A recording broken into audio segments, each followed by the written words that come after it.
एक बार फिर राजा विक्रम ने बेताल को दबोच लिया और उसे कंधे पर लाद कर चल दिए। तब बेताल अचानक ठहाका मारकर हंस पड़ा। विक्रम बड़े गुस्से में थे। उन्होंने अपनी पकड़ और अधिक सख्त कर दी। बेताल इस प्रकार बिना कारण हंसना राजा विक्रम को बड़ा ही नागवारा गुजरा। क्या बात है बेताल, क्यों हंस पड़े? झुझलाकर राजा विक्रम ने पूछा। बेताल और जोर से हंसा। एक तो वैसे ही भयानक जंगल और ऊपर से मुर्दे का अट्टहास, वातावरण और थर्रा गया। बेताल, यह माहौल बड़े से बड़े बहादुर का खून जमा देने के लिए पर्याप्त था। बेताल बोला। एक बात का ख्याल आ गया राजा विक्रम, उसी कारण हंसी आ गई। कौन सी बात? एक कहानी याद आ गई, सुनो, सुनाता हूँ। नहीं, विक्रम गुर्राए, मुझे कोई कहानी नहीं सुननी है। तुम चुपचाप चलो। क्यों नाराज होते हो विक्रम? तुम धोखेबाज हो। बेताल फिर हंसा और बोला। समय काटने का कहानी से अच्छा और कोई साधन नहीं है। सफर लंबा है और मंजिल दूर है, तुम थक जाओगे, मगर मेरी कहानी तुम्हें थकने नहीं देगी। और फिर बेताल कहने लगा। सुनो राजा विक्रम, अंधक देश का राजा बड़ा प्रतापी और दयालु था।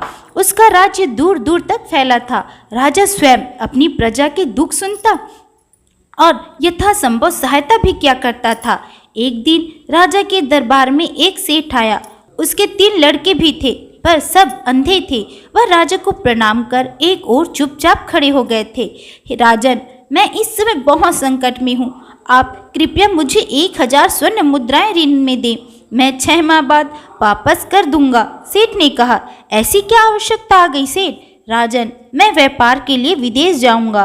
राजा चुप रह गया। सेठ बोला। राजन, स्वर्ण मुद्राओं के बदले मैं अपने 3 बेटों को आपके पास गिरवी रखे जा रहा हूँ, पर ये अंधे हैं, इनका क्या उपयोग है? ऐसा ना कह राजन, मेरे तीनों बेटे बड़े गुणी हैं। पहला बेटा घोड़ों की पहचान में अद्वितीय है, दूसरा बेटा आभूषणों का अद्भुत पारखी है, तीसरा बेटा शस्त्रों का पारखी है। पर अंधे होकर राजा को आश्चर्य हुआ। राजन, यह लोग स्पर्श और गंध के आधार पर कार्य करते हैं, और अगर इनकी एक बात गलत निकले तो आप इनकी गर्दनें उड़ा देना। मेरे आने पर मुझे भी दंड देना। आपके राजकाज में मेरे तीनों बेटे आपकी सेवा करेंगे। ठीक है, राजा मान गया।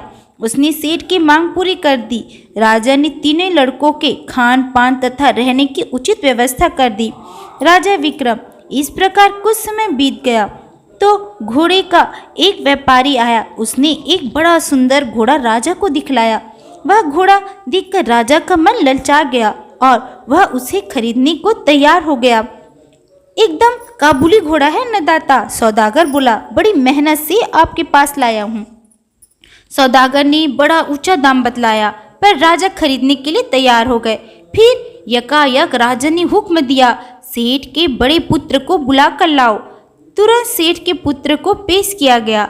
आज्ञा राजन, यह घोड़ा देखकर बतलाओ कैसा है? जो आज्ञा सरकार। वह टटोल कर घोड़े के पास गया। एक अंधे को घोड़े पर रखते देखकर सौदागर मुस्कुरा पड़ा और लोग भी मंद मंद मुस्कुरा रहे थे। पर लड़का घोड़े को सूंघने लगा तो सौदागर बोला, बस करो भाई, कहीं घोड़ा भी सूंघकर परखा जाता है। सेठ का लड़का घोड़े पर हाथ फेर फेर कर उसको जगह जगह पर सूंघता रहा। कुछ देर बाद अलग हट गया। कैसा घोड़ा है? राजा ने पूछा। राजन, यह घोड़ा भूलकर भी ना खरीदे। क्या बात है? हाथ कंगन को आरसी क्या, किसी को बैठाकर परख ले। राजा ने एक सैनिक को आदेश दिया। वह घोड़े पर बैठा। कुछ दूर जाकर घोड़े ने उसे पटक दिया, फिर बुरी तरह हिनहिनाने लगा। सौदागर आश्चर्यचकित रह गया। बोला, राजन, यह घोड़ा मेरे साथ ऐसा नहीं करता। तभी अंधा बोल उठा, आपके साथ क्या? हर ग्वाले के साथ ऐसा नहीं करेगा। तुम ग्वाले हो, मैं ग्वाला हूँ, तुमको कैसे पता? यह घोड़ा तुम्हारे घर ही जन्मा है। इसके माँ बाप भी तुम्हारे पास थे। तुमने इस घोड़े को भैंस का दूध पिलाया है।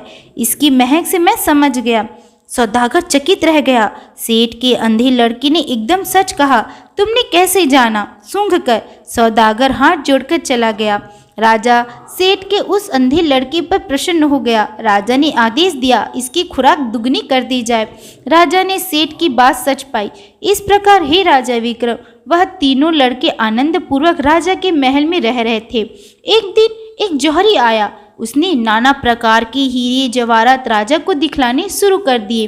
राजा ने कुछ जवाहरात पसंद किए, फिर हुक्म दिया, सेठ के दूसरे लड़के को बुला कर लाओ। सेठ का दूसरा अंधा लड़का आया। राजा ने उसे अपनी पसंद के कुछ जवाहरात परखने को कहा। वह लड़का टटोल कर परखने लगा। सुंदर जवाहरात उसने अलग कर दिए। इनको आप ना ले, क्या बात है, अशुभ है ये सब, कम से कम लाल महाशुभ है।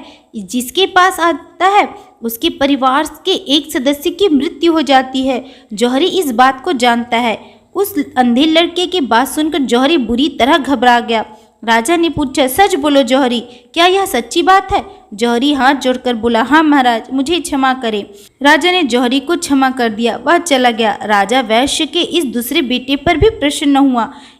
इसकी भी खुराक दुगनी कर दो। राजा विक्रम। इस प्रकार एक शस्त्र विक्रेता आया। सेठ का तीसरा लड़का भी परीक्षा में सफल रहा। राजा ने खुश होकर हुक्म दिया, इसकी भी खुराक दुगनी कर दो। कुछ समय बाद सेठ वापस लौट आया।